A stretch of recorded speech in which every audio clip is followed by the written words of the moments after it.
But I want to introduce you first, because you're the only doctor that we have on the lineup today. So you are according to your LinkedIn. I'll read this. You're a behavior scientist, a change manager, an innovator. You're a licensed clinician, right? So I always make sure I highlight this, right? You are a doctor, a PhD of clinical psychology from Rutgers, which is awesome. You've worked at Johnson and Johnson. You've worked at startups, and now you're managing and running your own practice, helping countless individuals on a daily basis with their needs. So welcome to the Open to Helping event, and I will let you take it from here. Yeah, thanks so much for inviting me. And I'm sorry I missed most of the morning because I was helping some of those countless individuals. But I did get to catch her. Dropped in here and there. And so I think this is awesome. I think it's great that you're doing this for everyone. And I'm super grateful to be here because I do know how hard the struggle is. And I'm really hoping we can help some folks today just a little bit. And I'm glad that you're taping this because I know a lot of people can't be here. So I'm going to start by sharing my screen. So hopefully this makes sense. Oh, you know what? Here, let's see. I'm going to share, but it's going to show. I didn't realize it was going to do this. Hang on one second. Yeah, no worries. Let me move you. Yeah. While you're doing that, I will just reiterate because you made a great point. We are recording everything. So we have the morning sessions, we have the afternoon sessions. We're recording everything. I'm going to cut everything up into specific videos for each of the sessions we do today, and they're all going to be put out on YouTube. So if you did miss something and you wanted to watch it, you'll be able to do that. Or if you want to share it with a friend or a colleague that might find that session valuable, we will have everything recorded. So let me, I'm going to add this here, and you should be able to see your screen now. Okay, fantastic. Does that looks good? So I put together a little bit of a deck just because I wanted this to be, as interactive as we can be in this kind of format.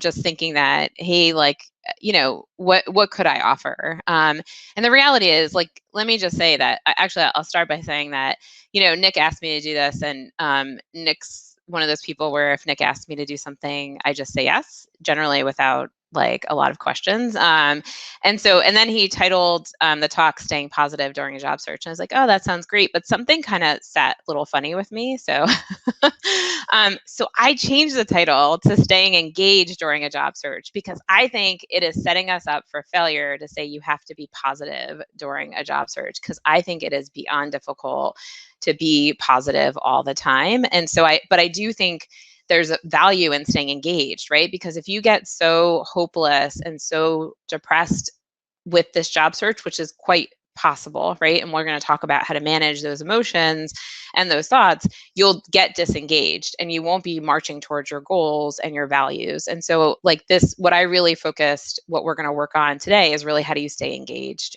during the job search. So hopefully that's okay, Nick, that I changed the title. I think it's great.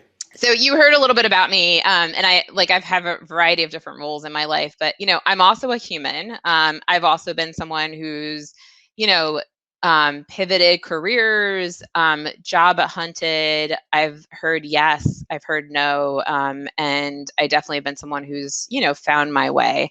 So I'm also human who is not perfect, and has lots of struggles throughout life, and so I can relate in a lot of ways. And so and as can Nick, right? As can probably many of the rest of you that are here.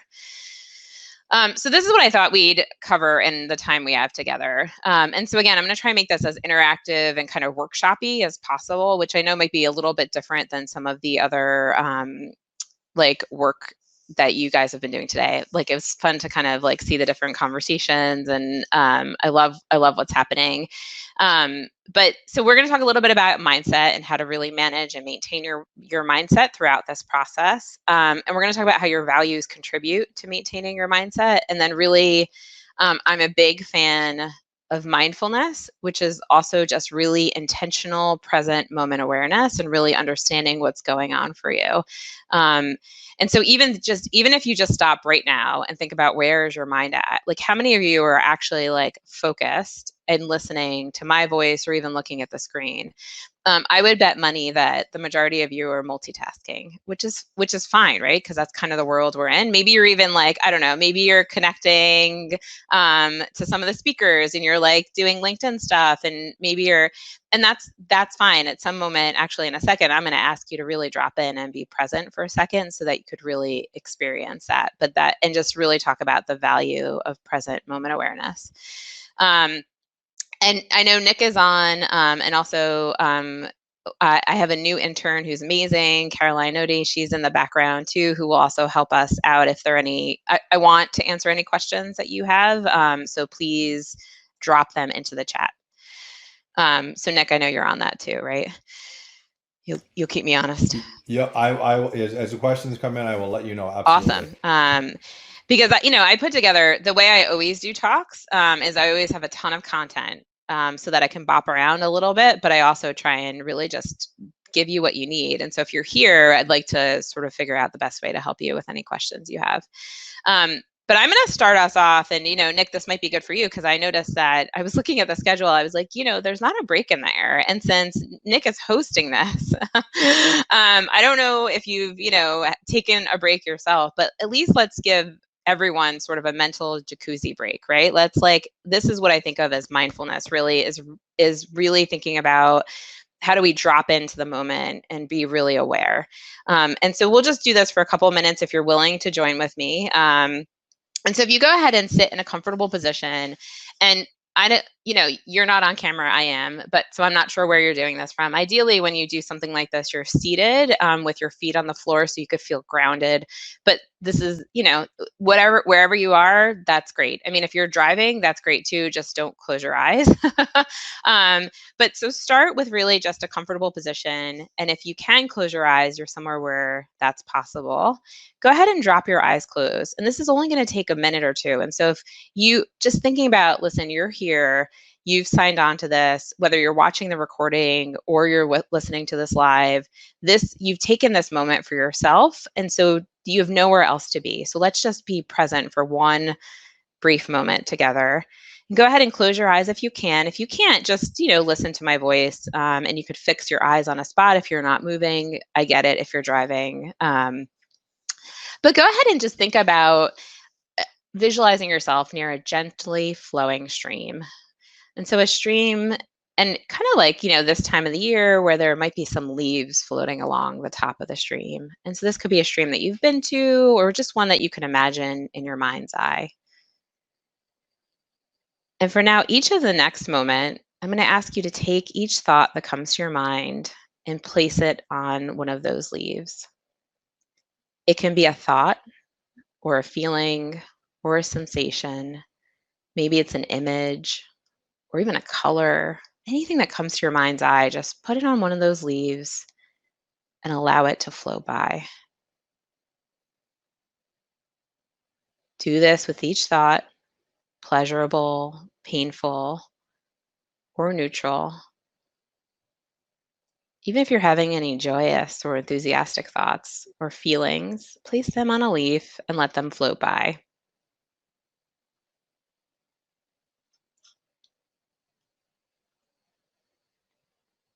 Just allow the stream to flow at its own pace.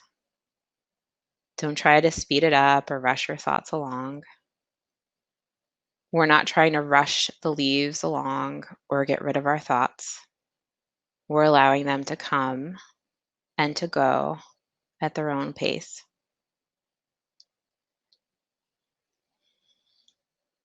If your mind is saying something to you like, this is dumb, I'm bored, I can't do this, place each of those thoughts on a leaf and allow it to flow by.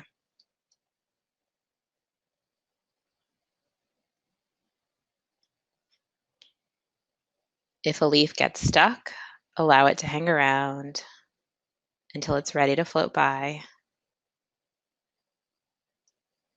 If the thought comes up again, watch it float along another time.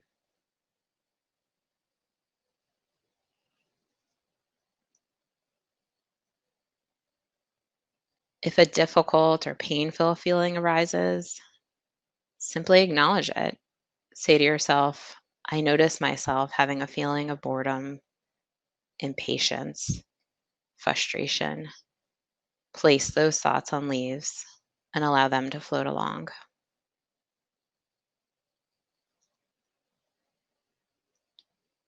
From time to time, your thoughts may hook you and distract you from being fully present in this exercise. That is completely normal.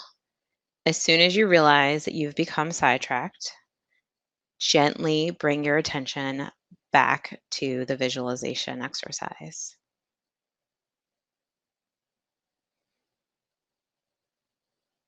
I'm going to ask you to take a couple deep breaths and notice how the breath moves in your body.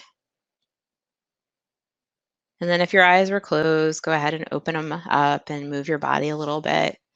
And then come on back to join me.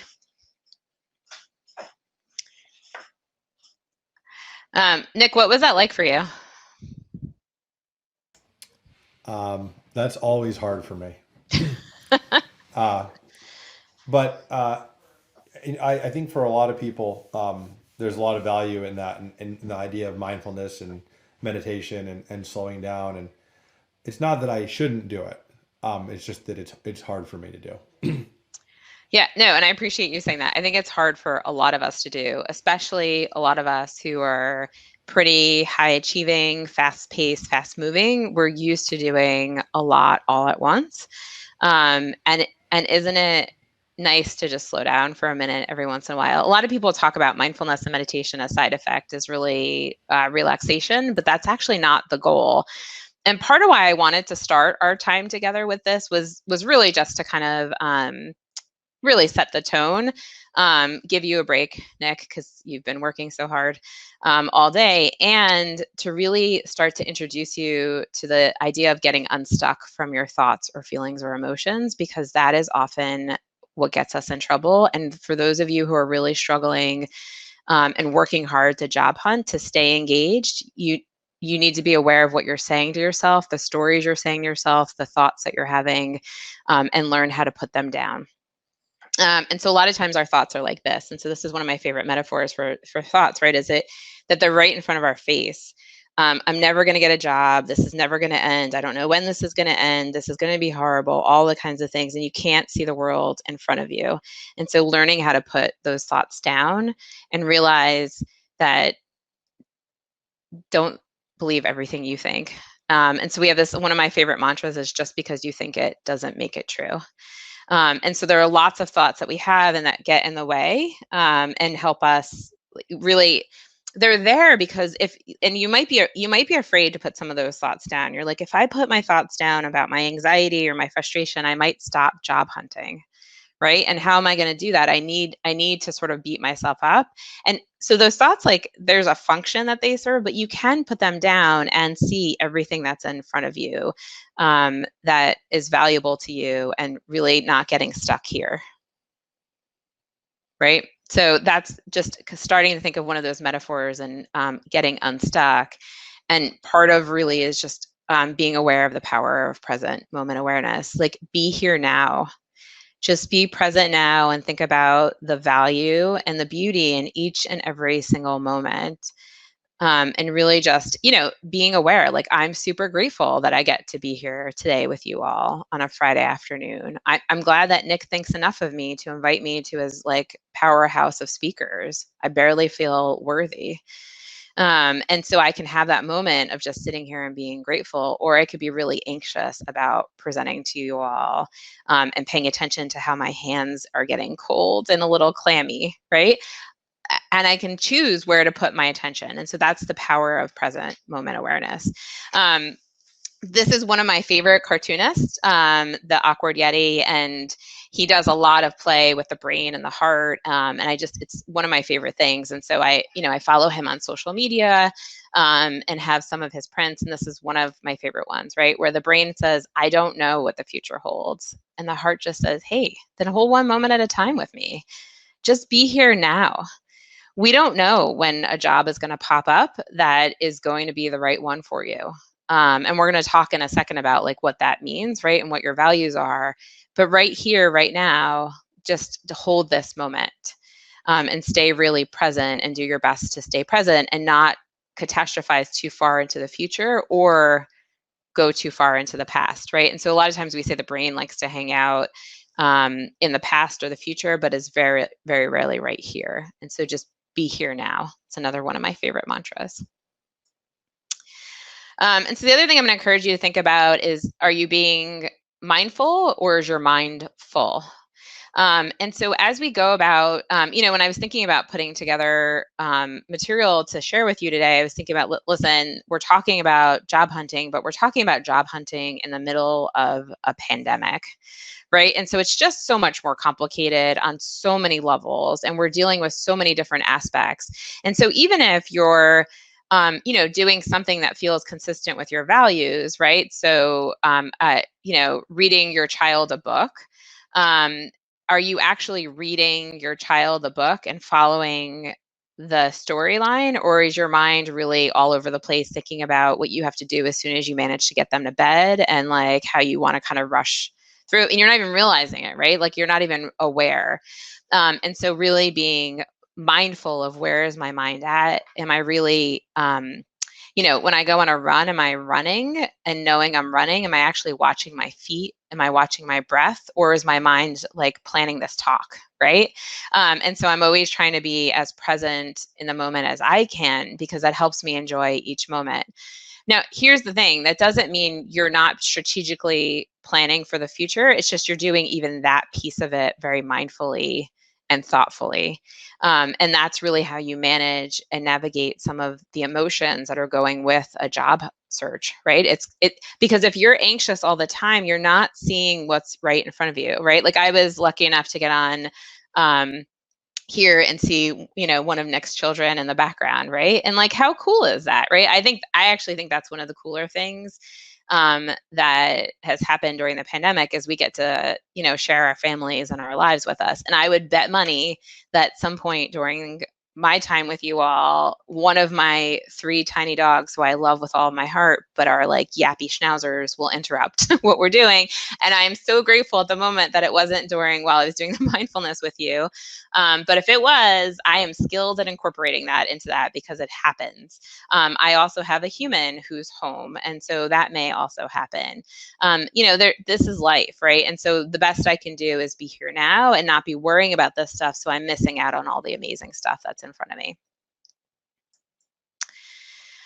This is actually one of my favorite tools, and I love it so much that like I had a version made for my practice, because I just think it's such a cool strategy or approach. And I was thinking that really, as you start to think about your job search and really to put it into some level of perspective, right? That there are really sort of the rational side of things, all of the data and facts, and just being aware, is my mind on the rational side of things, or is my mind on the emotional side, where I'm really like having lots of feelings, I'm being reactive, maybe even impulsive, I'm like angry, whatever's going on, where is my mind at? Mindfulness and present moment awareness will help you figure that out. Am I in my rational mind or my emotion mind? And how do I find my way to get to the wise mind, which is really acknowledging both sides of it. So really, I feel this and I know this, so I will do this.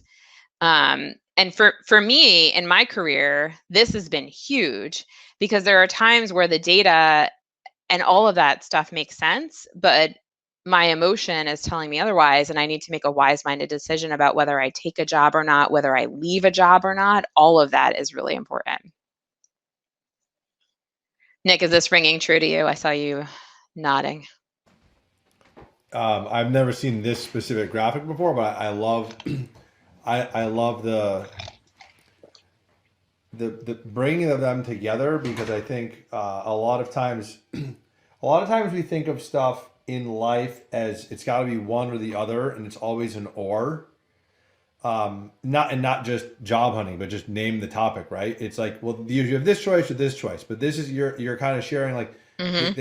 it's an and, right? And I think a lot of Yep. times we No, need an and instead 100%. of an or in life. Or a but, right? So it's like, and like both things can be true, right? And so it's really, it's holding both of those things and thinking about when you're when you're struggling, and I know it's a struggle, right? I know, and that's why I wanted to change the title of what we're going to talk about. Is it's hard to stay positive, right, when everything's going on. It's just, how do you maintain? You can be sad and frustrated and angry and disappointed, and you can move forward and submit whatever your goal is for the day of what your job hunting is going to look like, and whether it's networking, like we just learned about in the last session, or how you're managing to do your work, right? And so you could do both, can be true, and that's part of what I really like about this. Okay, so let's talk a little bit about coping and how it's kind of shifted. And I just want to be like really honest and validate, right, the world that we're in. And I think about that. This used to be like a graphic that's kind of cool, right, for people who are like anxious warriors, right? There used to be this whole like universe of things you worry about, and then there was like this little bubble of things that can actually happen, and this little tiny subset of things that actually do happen.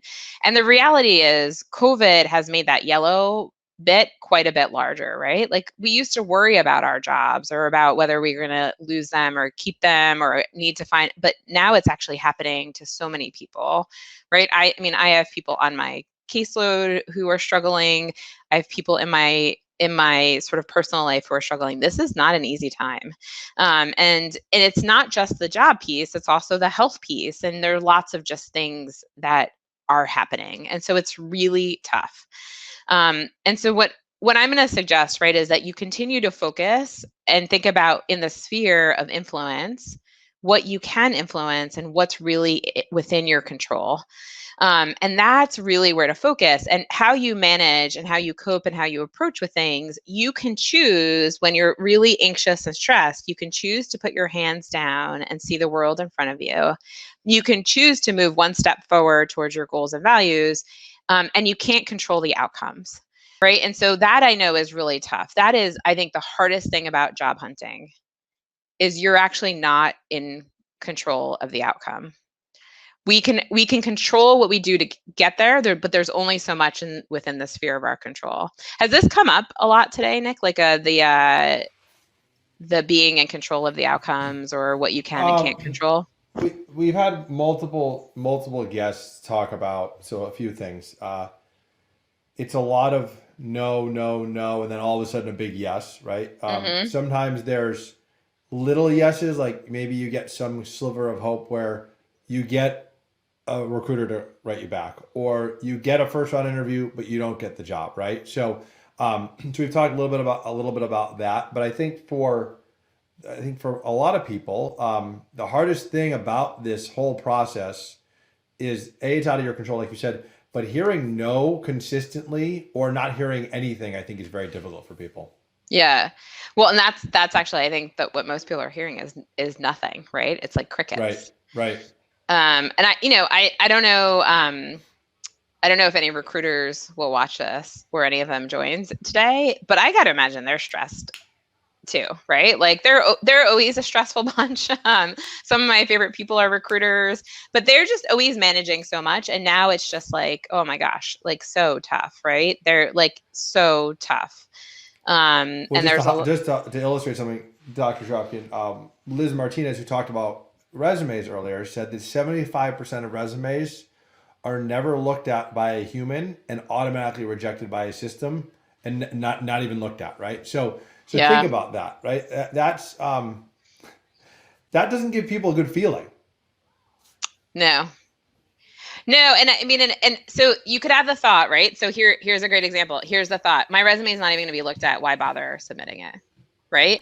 And so you can put that thought down and say, you know what? The odds that my resume are not going to be looked at are pretty high, and I could still hit submit, right? And I could still try to make this happen. It's within my control to keep marching forward and to keep doing what I can and to keep networking and all of the great stuff.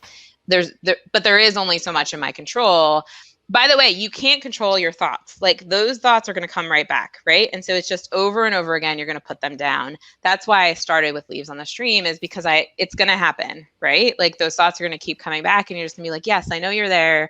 Thank you for reminding me how difficult and how, what I'm up against. And I'm going to keep marching forward towards my values and goals. So should we try the YouTube video, or what do you think? Yeah, we can try. Yeah, you want to? Yeah, go ahead. Yeah, Let's let's try do it. it. Okay. You So I'm might gonna have to stop. turn your audio up on. Do you Oh, want me to share it or do you want to share it? You tell me. I can try. Okay, let's try. Yeah, let's try that. And I think as long as you turn up your audio, I think it should work. Although I'm on a headset, but we'll see. Oh, good call. Do you want me to send it to you? Or you're on a headset too, though. I'm on a headset too. Could we share it? Could I put it in the comments and share it with everyone so they could? Yeah, They could. and I'll do the Okay, I'll do. You know what? I'll do the exercise live. Okay. So So let me we'll go do the back to it. exercise and we'll share. We'll share the. Yep. We'll share the video for people afterwards if that's okay. Yes. Yeah, no, that's totally okay. So let me give credit where credit's due, though. So my good friend, Dr. Jill Stoddard, who's an amazing psychologist out of San Diego and a writer, author, just did a TED Talk a couple weeks ago. It just got released yesterday. I was like, oh, this is perfect because I can use Jill's TED Talk where she does an amazing job. And so I'm actually going to do a little exercise that Jill does in her TED Talk. So if you want the real deal, you could watch Jill. But what I want you to do is if you're watching live or on video, I want you to go grab a pencil, a pen, some kind of like implement that you can hold. So go ahead and grab it. I'm going to give you like a hot second. I know many people don't write. It could be anything. But what I want you to do is I really want you to grasp it. And when I was watching Jill do this live, I was like grasping it with I want you to grasp the pen or pencil. I want you to grasp it with all the might that if you're looking, whatever your goal is. And so for those of you that are job hunting, I want you to grasp this pen or pencil with all of your might as if you're a job. Like that all the energy that you're putting into your job hunt or whatever goal that you're moving towards. Like just grasp it really hard. How does that feel, Nick? What are you feeling? I'm hoping I don't break it. Oh, you're holding it so hard, you're worried you're going to break it. So it's pretty exhausting, right? Would you say you're holding it at like, I don't know, at a 1 to a 10? What number are you putting it at? Probably a 9. All right. So I want you to release it to about a 4 or a 5 and continue holding it. But don't just let it go a little bit at 4 or 5. How does it feel? Easier? Yeah. It's not as stressful, right? Right. Yeah. And now I want you to just kind of like hold it as gently as you can, as if you almost were going to drop it, but I want you to still hold it. How does that feel? Less aggressive. Yeah. Less aggressive, less exhausting. I mean, I could feel it in my, I'm clearly not in that great a shape, but I could feel it in my arms. It's like, it was killing me. I was trying so hard to hold on to something that was important to me that I was hurting myself. And you felt aggressive. But here we are, we're still talking and we're still holding our goal. We haven't let it go. We're just not as aggressive about it, right? And so sometimes we have the illusion of control that we hold on so tight, like a 9 or a 10, and it's actually not getting us any farther than holding it like this. So think about those of you out there that are job hunting like maniacs, really working super duper hard about how exhausting it is and how aggressive you're doing it. And think about how can you hold it this lightly, that it's still there. You're not dropping it, right? And yet it's like, and you're still keeping it there. So watch Jill do that more effectively probably than I did in her TED Talk. And it's a beautiful illustration. But I, just wanting you to think about how do you keep your goals and values close to you without letting them go. And it doesn't have to be like this, right? It doesn't have to be so aggressive. I put that link in the chat for everyone. Oh, thank you. So they should have it. Yeah, that's awesome. It's a great TED Talk. It's the nice thing about TED Talks, right, is people drop a lot of knowledge in 10 or 12 minutes. And so she does a beautiful, beautiful job with that. So the other thing is thinking about compassion and self-compassion. And so we actually just talked about really having compassion even for the recruiters, right? We might get frustrated with them and think they're the enemy, but they're they're struggling just like the rest of us to keep up, but also thinking about self-compassion, right? Really being aware. So when you are beating yourself up or when you're not being kind to yourself, how do you really practice that self-kindness? And I know the last session was about networking, and I really am a big fan of like social connectedness, right? So really reaching out to other people, really making sure you're not alone, and knowing that other people are struggling. I think, Nick, that's probably the biggest thing of what we're doing today is people are not alone. Like, we are all here with you. We're all rooting for you. We're all we've all been in the struggle. We might be in the struggle at some other time, and knowing that like you're connected to a whole group of folks who are all often also looking for work. And I think that's a huge piece of what we're doing today. I think you nailed it. I mean, the whole idea of open to helping is like all the people that are on today volunteering and presenting. But I think we all feel very blessed and lucky to be employed right now, and we're trying to help give back. And um, because there's a lot of people that don't have that right now, and I think anything we can do to make it a little bit easier, to your point, and show people that we care and that there's people to help, I think gives people hope. And I think hope is one of those things that helps keep, to your point earlier, helps us march forward. Is that hope? Yep. Yeah, and sometimes you don't even have that hope, right? And you still march forward, right? As long as you're making like tiny little progress towards your goals, even if it's teeny, not even barely noticeable baby steps, but it's still in the direction, then you're doing okay. And that brings me to like our sort of next topic, right? Is values and knowing what matters. And when you're in the midst of a job search, and it's like it's hard sometimes to like pick your, like, this is all you see, right? It's hard to like pick your head up and be like, well, what really matters to me? What's important? What do I even want out of a job? Sometimes people have been working in a job for close to 20 years and got let go during this time, right? And then it's like, well, gosh, what do I do? I don't even know. Um, one of the resources that, as an aside, that I think is really helpful is there's a book called Designing Your Life. I don't know if that's come up yet today, but I think that's a great resource or reference to really think about what you enjoy doing and what you might do if you could design your career. And if you have the time now to really think about that, I think that would be super helpful. But let's talk about values, because I think that's really important. And I'm not going to do a full exercise with you, but I am going to give you some tools. This is one, which is the values bullseye, where you really think about, am I acting like full into my values? What are my values? Here are some different categories of values, different, like your intimate relationships, you as a parent, all the way, what do you really want out of your job? This is something that like I spend a lot of time figuring out for myself, of what's really important to me. And then how do I really manage my work and my career and my own physical well-being and my health, and still be a good partner and still be a good parent? Like, it's just, life is really difficult, but knowing your values, really like knowing them, is really important. And so there's this, actually, I'll just share it quickly if I can. Let's see. It's going to show you, Nick. You're going to see yourself real quick. So while Dr. Drapkin is sharing this, we have about 10 minutes left with Dr. Drapkin. If you have any questions, please feel free to pop them into the chat, and I'll share those questions with her. We're not doing any questions over audio, just through the chat today. So if you have any questions, don't hesitate to share while we share this activity that Dr. Drapkin has to show us. And I'll share if you can send me this link, I have this link. I'll share this link as well. Yeah, thank you. I texted it to you. Yep, I got it. A couple weeks ago. I can send it to you again. But no, this I got it. No worries. I love values. It's something I do with a lot of my patients. And so the idea here is really thinking about your values and what's important to you, but even in the context of your career. And so I was Googling around. I wanted to provide you guys with something that was easy to do. And there are these lovely career coaches out of Australia who created this values card sort.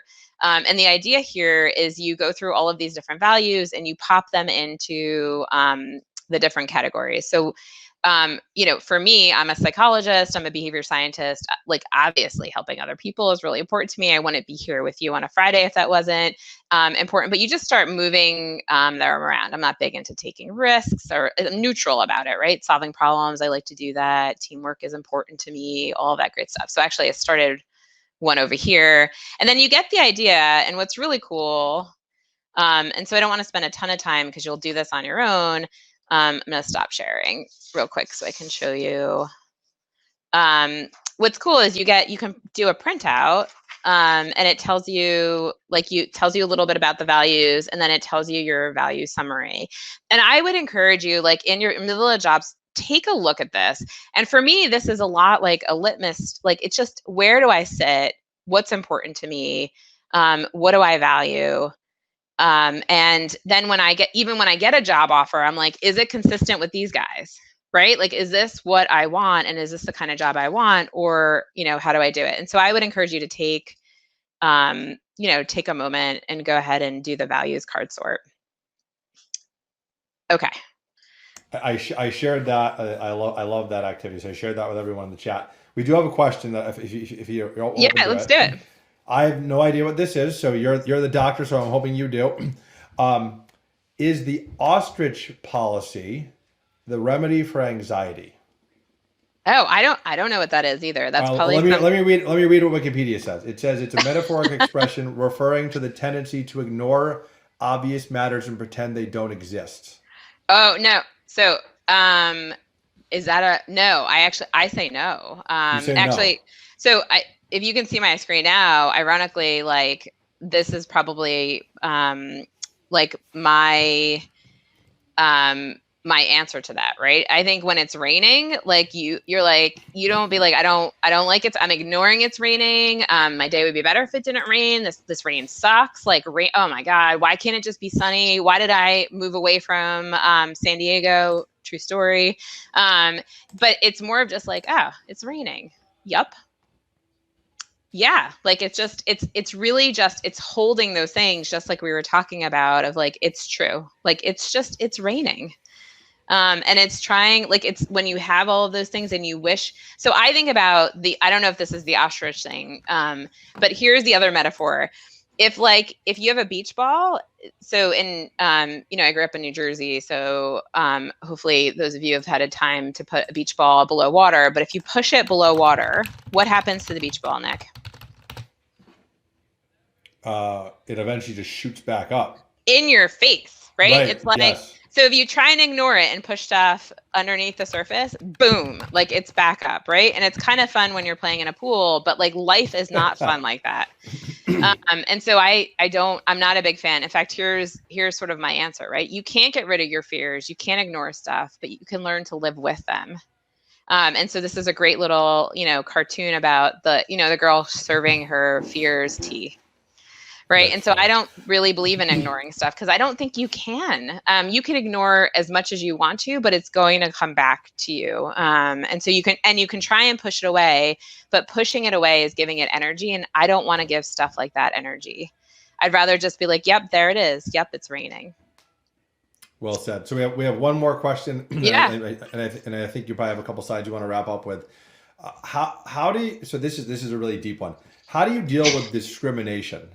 If you experience that during a job search, do you have any tips on that? That as a doctor that gives advice to people, your clients. Any advice on that one? That one's hard.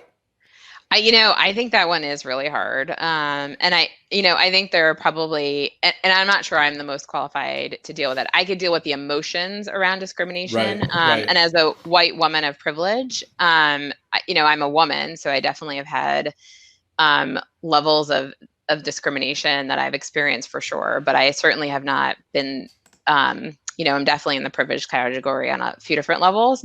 But I would say, like, listen, feeling those emotions, and how do you figure out, how do I have those emotions and keep moving forward towards my goals and values, right? And I think that's the place that I've seen and been really impressed by all of the amazing people that have come before me and before all of us who have dealt with discrimination, of how do they manage to have those emotions, those anger, that frustration, that sadness, and keep moving forward towards their values and goals.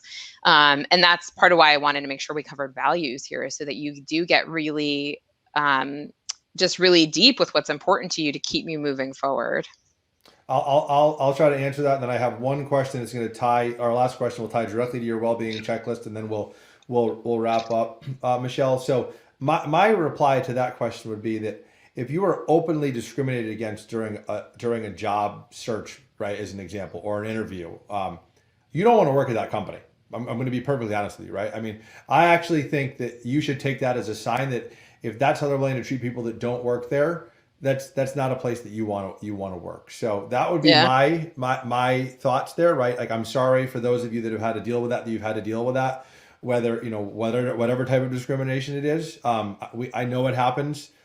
I feel for you, but I would say try to avoid that company if you experience that, because you don't want to work somewhere where you don't feel comfortable, because that's not going to be a good experience for you. Listen, I think that's a good piece of advice in general. And like, and I got that advice from my husband at some point about a company that I was interviewing with. And he was like, this is how they're treating you during the interview. This is an indication of how the culture and the company is. And you know what, Nick? I didn't listen to him, and I took the job and regretted it.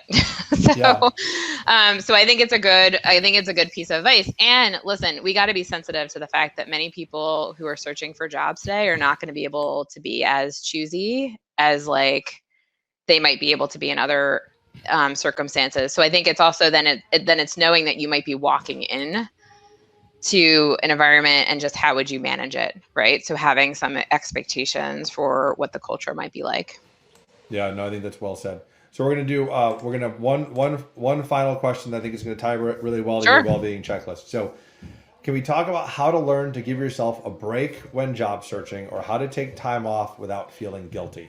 I think it's some of that self-compassion, right? Which is why I also wanted to make sure that showed up in our discussion today, of really just being like, hey, it's okay.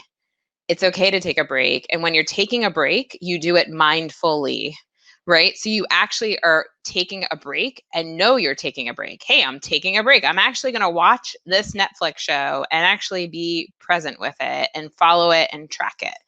And I think that's sort of the space to know that you're going to burn out of job searching if you just keep going at it. And so how do you do, some like rest and recovery, building that into your job search as well? That sometimes it's like, hey, take a step back and be like, and give yourself some perspective.